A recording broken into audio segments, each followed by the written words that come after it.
बिस्मिल्लाहिर्रहमानिर्रहीम। अस्सलाम वालेकुम। आप देख रहे हैं अलिफ न्यूज़ और मैं हूं आपके साथ माजिद अली। शामिल करते हैं पाकिस्तान और दुनिया भर से ब्रेकिंग न्यूज़ हेडलाइन। शुमाली कोरिया का एक और मिसाइल तजर्बा। शुमाली कोरिया ने नाकाबिल शिनाख्त प्रोजेक्टाइल फायर किया है। जनूबी कोरियन फौज के मुताबिक शुमाली कोरिया ने प्रोजेक्टाइल फायर किया है, जिस पर जापानी हुकाम का कहना है कि शुमाली कोरिया का फायर किया गया प्रोजेक्टाइल खराबी के बाद रडार से गायब हो गया। शुमाली कोरिया का प्रोजेक्टाइल तजर्बा मुकम्मल तौर पर नाकाम हुआ है। खबर के अगले हिस्से में बात करते हैं। आयरलैंड के वज़ीर ख़ारजा ने इसराइल के लिए खतरे की घंटी बजा दी। आयरलैंड के वज़ीर ख़ारजा माइकल मार्टन ने कहा है कि यूरोपीय यूनियन गाज़ा में इसराइली जंग पर इसराइल के खिलाफ पाबंदियों पर गौर कर रहा है। उन्होंने मजीद कहा कि इसराइल आलमी अदालत का फैसला नहीं मानता तो इस पर यूरोपीय यूनियन की पाबंदियां लग सकती हैं। आयरलैंड के वज़ीर ख़ारजा माइकल मार्टन का यह भी कहना था कि इसराइल के खिलाफ यूरोपीय यूनियन की पाबंदियों की आयरलैंड हमायत करेगा। दूसरी जानिब अरब मीडिया के मुताबिक इमदादी सरबराह यूएन मार्टन ग्रिफिथ्स ने इसराइली वज़ीर आज़म नेतन्याहू का रफ़ा पर हमले से मुतल्लिक बयान रद्द कर दिया। मार्टन ग्रिफिथ्स ने कहा कि रफ़ा पर इसराइल का ताज़ा तरीन हमला मुमकिन तौर पर इंतहाई ज़ालिमाना था। अरब मीडिया की रिपोर्ट के मुताबिक अल जज़ायर की दरख्वास्त पर अक़वाम मुत्तहिदा की सलामती कौंसिल का हंगामी इजलास भी आज तलब कर लिया गया है। अलावाज़ी कोलंबिया के सदर गुस्तावो पेट्रो ने गजा जंग पर कहा कि नाम नहाद ताकतवर जमहूरी ममालिक गजा पर इसराइल मुजालिम की मुखालफत से कासर हैं। कोलंबियन सदर ने अपने बयान में कहा कि बैंकों, कैपिटल फंड्स के मुतअद्दिद मालिकान कत्ले आम की हमायत करने वालों से ताल्लुक रखते हैं। ऐसी रियासतों की बेअमली से फ़लस्तीनी अवाम को खतरात लाहिक हैं। कोलंबियन सदर का मजीद कहना था कि ऐसी रियासतों की बेअमली से जमहूरियत और इंसानियत के वजूद को भी खतरा है। अरब मीडिया की रिपोर्ट के मुताबिक कोलंबिया के सदर गजा में जंग पर इसराइल के नाकद रहे हैं और वो रामुल्ला में कोलंबिया का सफारत खाना खोलने का ऐलान कर चुके हैं। खबर के अगले हिस्से में बात करते हैं। स्पेन ने फ़लस्तीन को आज़ाद रियासत तस्लीम कर लिया। स्पेन के वज़ीर आज़म ने फ़लस्तीन को बाज़ाब्ता आज़ाद रियासत तस्लीम करने का ऐलान कर दिया। गैर मुल्की मीडिया की रिपोर्ट के मुताबिक स्पेन के वज़ीर आज़म ने कहा कि फ़लस्तीन पर मुज़ालिम की तारीख में मिसाल नहीं मिलती। अमन का क़याम हम सब की जिम्मेदारी है। उनका कहना था कि फ़लस्तीन को तस्लीम करना अक़वाम मुत्तहिदा की करारदादों के मुताबिक है। फ़लस्तीन को तस्लीम करना तारीखी लम्हा है। स्पेनी वज़ीर आज़म ने अपने ख़िताब में कहा कि कबीना आज फ़लस्तीन को बाज़ाब्ता तस्लीम करने की मंजूरी देगी। स्पेन गजा पट्टी और मगरबी किनारे समेत फ़लस्तीनी रियासत को तस्लीम करेगा। उनका कहना था कि फ़लस्तीन की रियासत को तस्लीम करना तारीखी है। हम सब का मकसद अमन कायम करना है। स्पेन 1967 के बाद फ़लस्तीनी सरहदों में किसी तब्दीली को तस्लीम नहीं करेगा। गैर मुल्की मीडिया की रिपोर्ट के मुताबिक स्पेन के इस इक़दाम के बाद फ़लस्तीन को तस्लीम करने वाले ममालिक की तादाद 146 हो गई है। गैर मुल्की मीडिया की रिपोर्ट्स के मुताबिक नॉर्वे और आयरलैंड भी आज बाज़ाब्ता तौर पर फ़लस्तीनी रियासत को तस्लीम कर लेंगे। खबर के अगले हिस्से में बात करते हैं। इसराइल को हमास के खिलाफ कार्रवाइयों का हक हासिल है। अमेरिका ने वाज़िया पैगाम जारी कर दिया। रफ़ा के पनाहगज़ीन कैंप पर इसराइली फ़ौज के वहशियाना हमलों पर अमरीकी कौमी सलामती कौंसिल के तर्जुमान जॉन कर्बी का कहना है कि इसराइल को हमास के खिलाफ कार्रवाइयों का हक हासिल है। अपने बयान में जॉन कर्बी का कहना था कि हम समझते हैं कि रफ़ा हमले में हमास के 2 सीनियर अरकान मारे गए। दोनों हमास अरकान इसराइली शहरियों पर हमलों के जिम्मेदार थे। उन्होंने कहा कि इसराइल को शहरियों के तहफ़्फ़ुज़ के लिए हर मुमकिन एहतियात करनी चाहिए।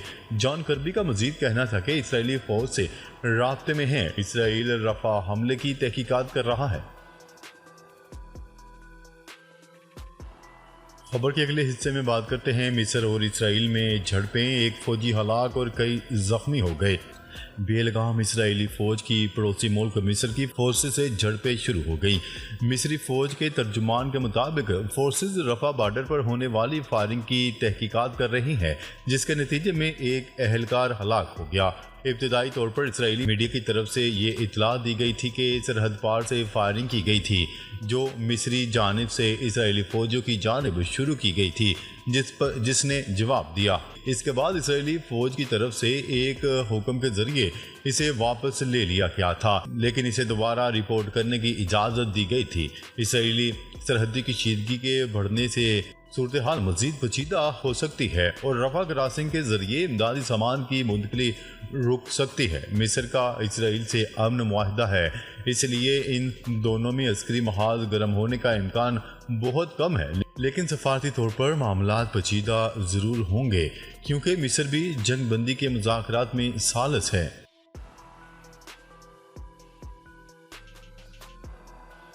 खबर के अगले हिस्से में बात करते हैं। समुद्री तूफान रिमल ने बांग्लादेश और भारत में तबाही मचा दी।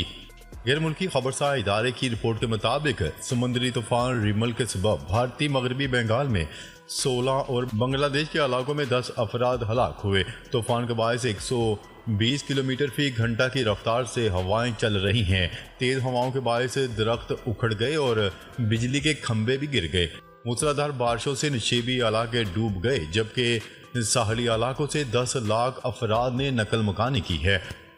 इसके अलावा अमरीकी रियासत टेक्सास, ओक्लाहोमा और आर्कनसास में हवा के भगोलों ने तबाही मचा दी, जिसके नतीजे में मुख्तलिफ हादसात में 11 अफराद हलाक हो गए। अमरीकी मीडिया के मुताबिक हवा के ताकतवर भगोलों से मुतासरा रियासतों में निज़ाम जिंदगी शदीद मुतासर हुआ है।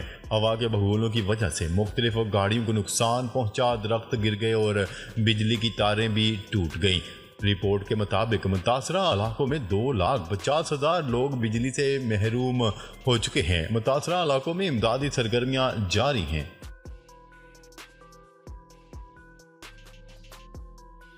खबर के अगले हिस्से में बात करते हैं। अफगानिस्तान हुकूमत ने पाकिस्तानी वज़ीर दाखिला मोहसिन नकवी के बयान की तरदीद कर दी। अमीरात इस्लामिया के तर्जुमान ज़बीउल्लाह मुजाहिद ने कहा कि TTP रहनुमाओं की अफगानिस्तान में मौजूदगी का पाकिस्तानी वज़ीर दाखिला का दावा मुस्तरद करते हैं। उन्होंने मज़ीद कहा कि हम किसी को भी अफगान सरजमीन दूसरे ममालिक के खिलाफ इस्तेमाल करने की इजाज़त नहीं दे रहे। अफगानिस्तान पाकिस्तान में जंग नहीं चाहता। वफाकी वज़ीर दाखिला मोहसिन नकवी ने गुज़िश्ता रोज़ तहरीक तालिबान पाकिस्तान की अफगानिस्तान में मौजूदगी का बयान दिया था।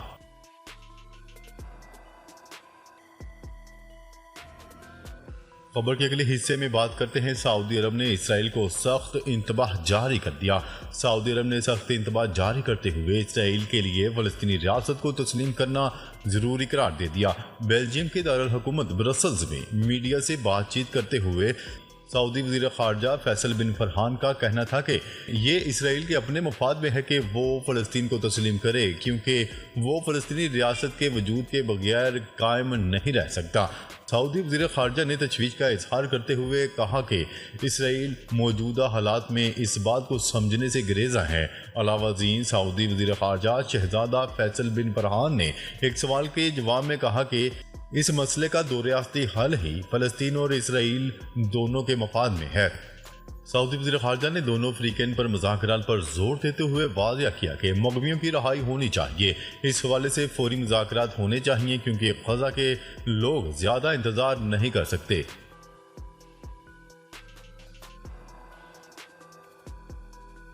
खबर के अगले और आखिरी हिस्से में बात करते हैं। पंजाब में दर्जा हरारत 50 डिग्री तक जाने का खदशा। पाकिस्तान में गर्मी की लहर शदीद हो गई। गुज़िश्ता 24 घंटों में पाकिस्तान दुनिया में सबसे ज़्यादा गर्मी वाला इलाका रहा। गुज़िश्ता 24 घंटों में मोहनजोदड़ो दुनिया का सबसे गर्म तरीन इलाका रहा। दर्जा हरारत 53 डिग्री सेंटीग्रेड रहा। पाकिस्तान के 9 से 10 शहरों में दर्जा हरारत 50 डिग्री सेंटीग्रेड या इससे ज़्यादा रिकॉर्ड किया गया। जैकबाबाद में ज़्यादा से ज़्यादा दर्जा हरारत 52, जबकि दादू में दर्जा हरारत 51 डिग्री सेंटीग्रेड रहा।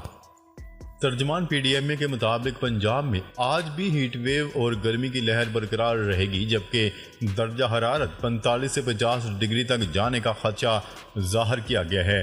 तमाम हस्पतालों में हीट वेव काउंटर कायम कर दिए गए हैं। जनूबी पंजाब के अजला, बहावलपुर, रहीम यार खान, डेरा गाजी खान, मुल्तान में हीट वेव की लहर शदीद हो सकती है। PDMA ने कहा कि वज़ीर आला पंजाब की हदायत के पेश नज़र मुतल्लिका अदारे अलर्ट रहें। PDMA के मुताबिक सुलिस्तान के अजला में साफ पानी की फराहमी को यकीनी बनाया जा रहा है। नाजरीन, अब तक के लिए इतना ही। मजीद खबरें लेकर बहुत जल्द आपकी खिदमत में हाजिर होंगे। तब तक के लिए अपना ख्याल रखिएगा। अल्लाह निगहबान।